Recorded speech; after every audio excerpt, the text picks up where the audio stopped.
Sejam bem-vindos ao módulo 3 do nosso curso em AD, Declaração do Imposto de Renda das Pessoas Físicas, DIPF 2021. Esse curso é uma iniciativa vinculado ao projeto de extensão Contabilidade Cidadã, realizado pelo Grupo de Pesquisa Educação, Federalismo e Controle Social, GEFEX, sob minha coordenação, professor Sérgio Henrique Conceição. Nesse módulo, nós vamos tratar de outras informações complementares e outros procedimentos complementares relacionados à realização da declaração do imposto de renda das pessoas físicas. Vamos iniciar falando sobre o que seriam outras informações complementares. Como nós dissemos no módulo 1, o processo de declaração do imposto de renda, para além de realizar um ajuste anual do imposto devido sobre os rendimentos tributados, também é uma estratégia bastante eficaz de fiscalização fiscal, mais fiscal tributária, mais ampla dos contribuintes. Nesse sentido, ele consolida e organiza uma série de informações de caráter financeiro ou não acerca da vida dos contribuintes. Dentre essas informações complementares, nós podemos destacar nome, endereço, ocupação profissional, título de eleitor, os bens, direitos, dívidas de ônus reais, atuais e de períodos anteriores, número do recibo de declaração enviada anteriormente, pagamentos efetuados a título de aluguéis, advogados e outros prestadores e outros gastos. E apesar dessas informações não constituírem um impacto direto para o cálculo do imposto de renda devido, elas, como eu havia dito, consistem em evidências quanto ao processo de adequação patrimonial do contribuinte em relação à sua renda declarada.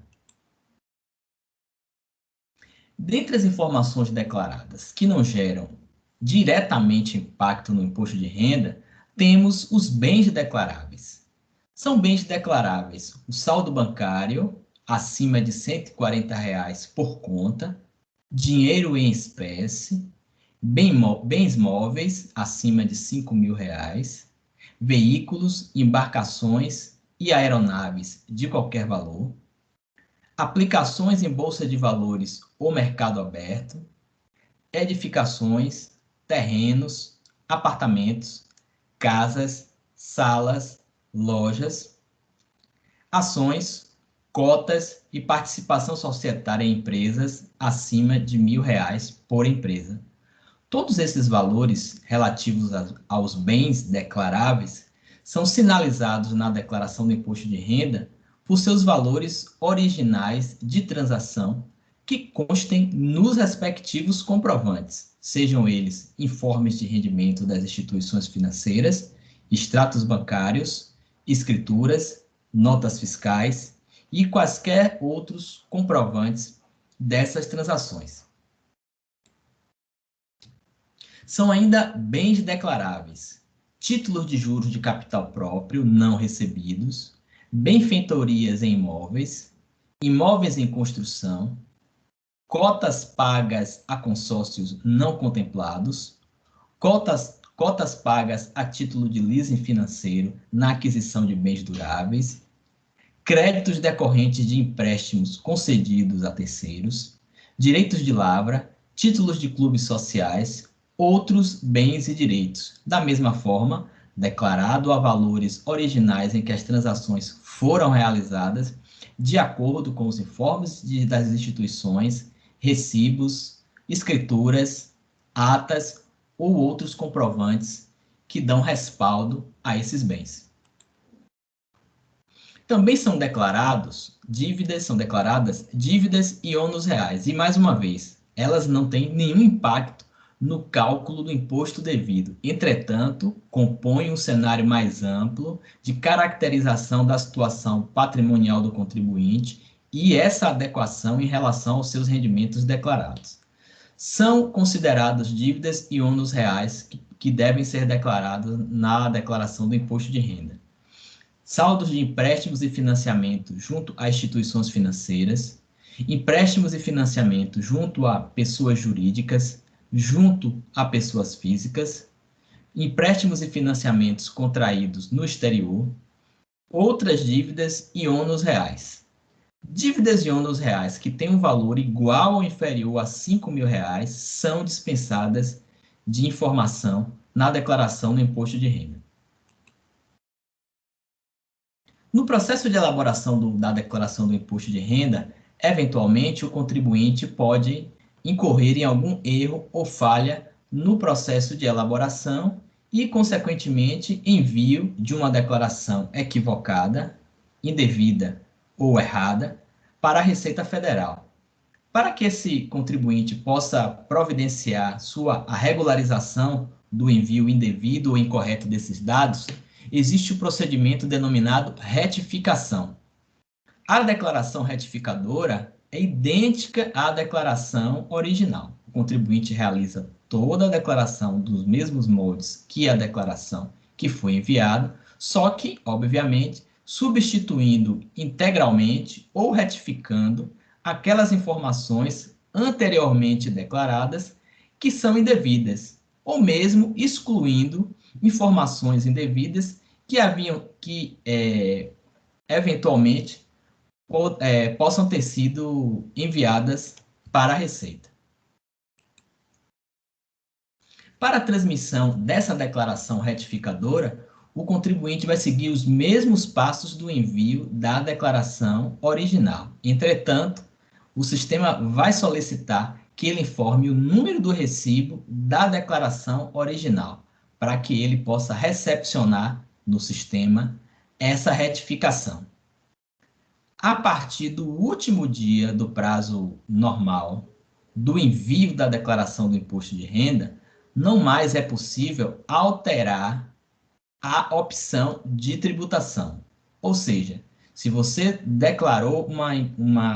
realizou uma declaração do imposto de renda e enviou na modalidade completa, a sua retificação, se realizada após o período de envio da declaração, que é até 30 de abril, ela só pode ser admitida com uma retificação de declaração completa. Você não pode fazer a alteração após o período de envio de retificação de uma declaração completa para simplificada e vice-versa.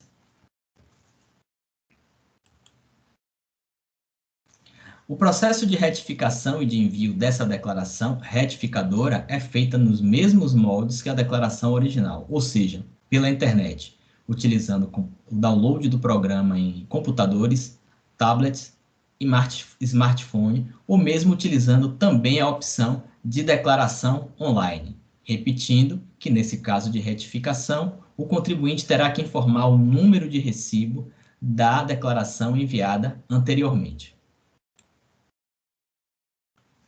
Caso o contribuinte, no processo de elaboração da sua declaração, constate a situação de saldo de imposto a pagar, no próprio programa da declaração do imposto de renda, é possível que esse recolhimento possa ser parcelado em até 8 cotas mensais e sucessivas, devendo observar os seguintes aspectos esses já contemplados na própria dinâmica de apuração e emissão dos DAFs para pagamento desse imposto. Os aspectos são relacionados.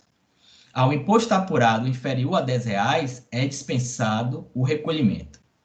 Nenhuma cota de parcelamento deve ser inferior a R$50. O próprio sistema faz essa checagem e essa adequação. O imposto inferior a R$100 deve ser pago em cota única. A primeira cota ou o imposto devido a ser pago tem que ser realizado até o último dia do prazo de entrega da declaração do imposto de renda. As demais cotas, melhor dizendo, serão pagas sempre no último dia útil de cada mês subsequente ao envio da declaração do imposto de renda. Existe um sistema próprio de emissão desses DARFs de pagamento que realiza automaticamente a atualização de juros pela taxa Selic das parcelas das parcelas devidas do imposto de renda a partir da segunda cota. Como havíamos destacado anteriormente, é a evolução patrimonial um objeto bastante sensível de análise na vida do contribuinte a partir das informações por ele prestada no envio da declaração do imposto de renda. E o que seria essa evolução patrimonial? A evolução patrimonial é o valor resultante do acréscimo ou decréscimo de bens e direitos deduzidos do acréscimo ou decréscimo de dívidas e ônus reais que representam a evolução patrimonial desse contribuinte. Essa evolução patrimonial deve manter uma compatibilidade com os rendimentos que o contribuinte informa, sejam eles tributados, isentos ou exclusivamente na fonte. A não compatibilidade da evolução patrimonial do contribuinte com os seus rendimentos auferidos é um indício de fraude ou erro, sujeito à averiguação por parte da Receita Federal. Se o contribuinte incorrer em omissão ou informação prestada indevidamente para a Receita Federal a partir da declaração do imposto de renda, ele tem a responsabilidade de retificar essa declaração, de forma que essa declaração sempre represente a manifestação real das informações prestadas pelo contribuinte à Receita Federal. Entretanto, cabe destacar que a maior parte das informações prestadas pelo contribuinte tem um mero propósito de checagem. A Receita Federal já dispõe da maioria dessas informações, através do compartilhamento de bancos de dados de declarações de outros contribuintes. Então, a partir da declaração do contribuinte, há uma checagem das informações disponíveis na Receita Federal a partir da declaração de outros contribuintes, sejam eles instituições financeiras, empregador, operações relacionadas a cartório. Todas essas informações, revendedores de veículos, todas essas informações são prestadas à Receita Federal e elas podem ser futuramente checadas a partir das informações que são transmitidas pelo contribuinte. A inserção indevida ou incorreta, ou mesmo a omissão dessas informações, pode resultar para o contribuinte uma situação denominada malha fina. O que é a malha fina? É um procedimento da Receita Federal de convocação do contribuinte para prestar esclarecimento e apresentar documentação de forma a possibilitar uma análise mais detalhada das informações prestadas pelo contribuinte ou a solução de divergência ou omissão das informações prestadas com as informações disponíveis na Receita Federal. São exemplos de informações que são checadas pela Receita Federal em outros bancos de dados de outros contribuintes, que são objeto de declaração na declaração do imposto de renda das pessoas físicas. Saldos bancários e investimentos mantidos em instituições financeiras, rendimentos tributados, isentos e exclusivamente na fonte, transações em cartões de crédito, transações com veículos e embarcações novos, transações imobiliárias, rendimentos apurados junto a pessoas jurídicas.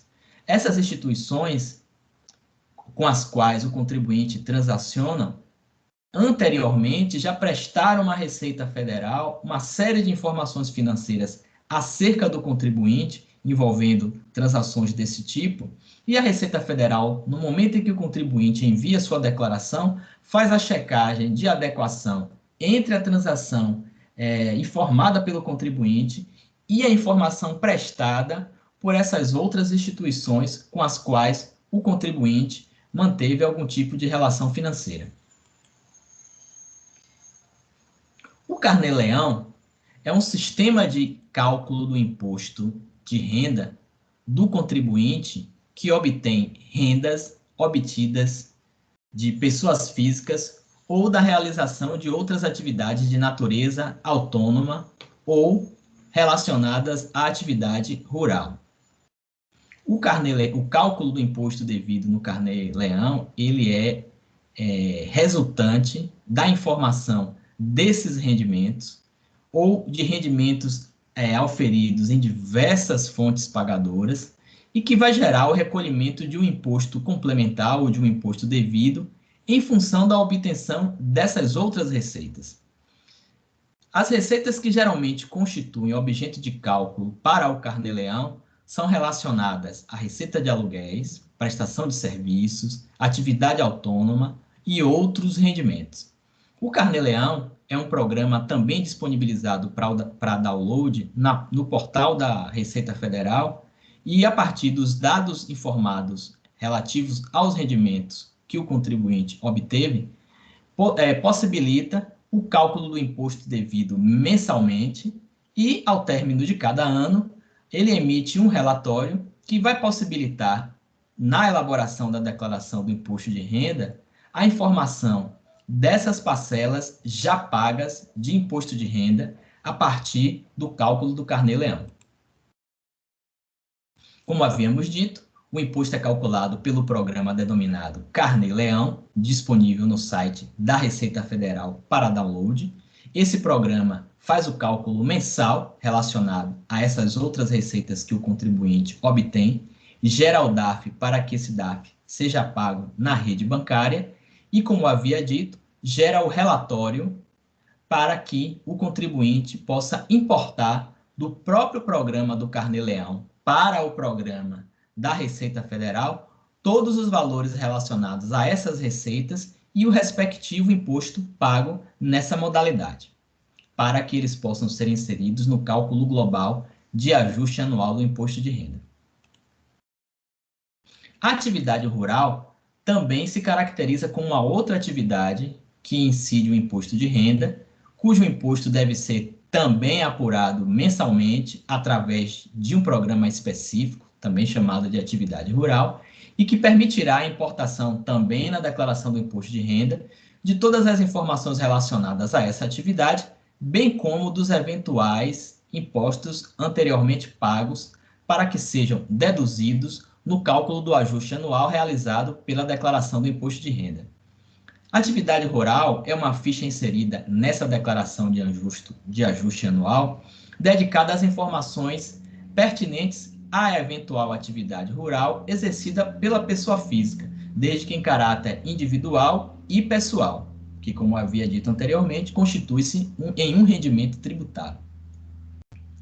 A atividade rural ela deve ser declarada no imposto de renda, tanto na declaração completa quanto na simplificada. As informações podem ser inseridas diretamente na declaração do ajuste anual, a DIPF, quanto podem ser importadas do programa de cálculo do imposto de renda da atividade rural. São caracterizadas como atividade rural a agricultura, a pecuária, a exploração animal ou vegetal, a cultura de animais de pequeno porte, a captura e venda de pescado in natura, e, na atividade rural, o imposto de renda é calculado pelo resultado líquido, ou seja, os rendimentos da atividade rural deduzidos dos custos e gastos relacionados ao desenvolvimento dessa atividade. Para o cálculo do imposto de renda da atividade rural, na declaração da atividade rural ou na ficha de declaração de atividade rural da declaração de ajuste anual do imposto de renda, são prestadas informações relacionadas à identificação do imóvel em que as atividades são desempenhadas, a identificação das receitas mensais dessa atividade rural, a identificação dos custos, despesas e investimentos mensais realizados.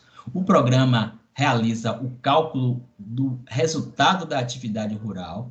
Se for positivo, esse resultado é adicionado ao montante dos rendimentos para a tributação. E se o resultado for negativo, esse prejuízo é salvo para que possa ser compensado em anos posteriores na declaração do imposto de renda.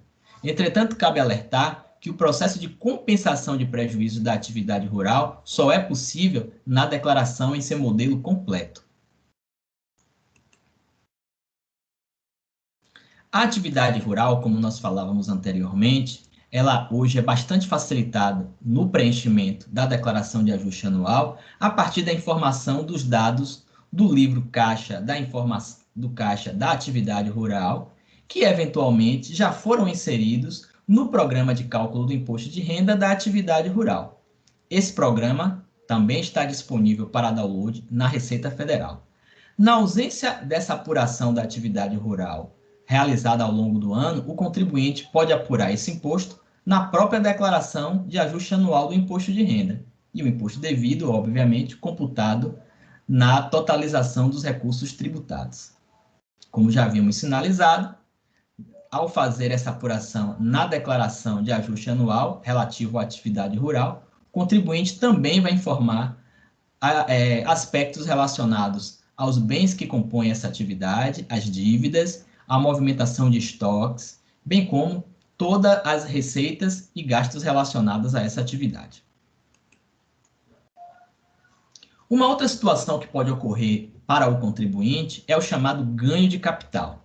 O que seria isso? O ganho de capital é um resultado positivo na alienação ou venda de bens e direitos a terceiros. Esse ganho de capital é resultado do lucro dessa transação, ou seja, do valor da venda deduzido do valor do bem ou do direito registrado na declaração. Esse valor ele é tributado em diferentes alíquotas e faixas de tributação. O cálculo do imposto devido na transação de ganho de capital, ou seja, no lucro por venda de um bem ou direito, é calculado de forma separada do imposto de renda, através de um programa próprio, também denominado ganho de capital. As informações relacionadas ao ganho de capital são posteriormente exportadas desse programa para a declaração do imposto de renda. O cálculo, como havia dito, é realizado através de um programa específico, disponível no portal da Receita Federal, e posteriormente exportado e importado na declaração de ajuste anual. O cálculo é feito separadamente, sendo o próprio programa ganho de capital responsável, melhor dizendo, pela emissão da guia do imposto devido, se for o caso, e o recolhimento desse contribuinte. E no processo de declaração do imposto de renda de ajuste anual, essa informação é simplesmente consolidada, já que o cálculo é todo feito à parte. O ganho de capital é um imposto devido mensalmente, sendo seu vencimento no último dia útil do mês em que essa transação foi realizada. O processo de importação das transações relacionadas ao ganho de capital é que é feito na declaração do imposto de renda anual. São isentos de cálculo do ganho de capital: alienação de bem imóvel adquirido até 1969, alienação de ações com valor até R$20 mil, alienação de até R$30 mil para demais bens, alienação de até R$440 mil para único bem imóvel pertencente ao titular, desde que não realizada outra transação envolvendo bem imóvel nos últimos 5 anos, e toda essa dinâmica de ganho de capital são consideradas na composição da evolução patrimonial do contribuinte, bem como o programa ganho de capital, identifica automaticamente os aspectos relacionados à isenção desse ganho, se for o caso. Chegamos ao terceiro módulo. Indicamos que vocês, em nosso ambiente virtual de aprendizado, realize a atividade respectiva a esse módulo. Somente a realização de todas as atividades propostas é que permitirá o seu acesso à certificação desse curso. Até a próxima!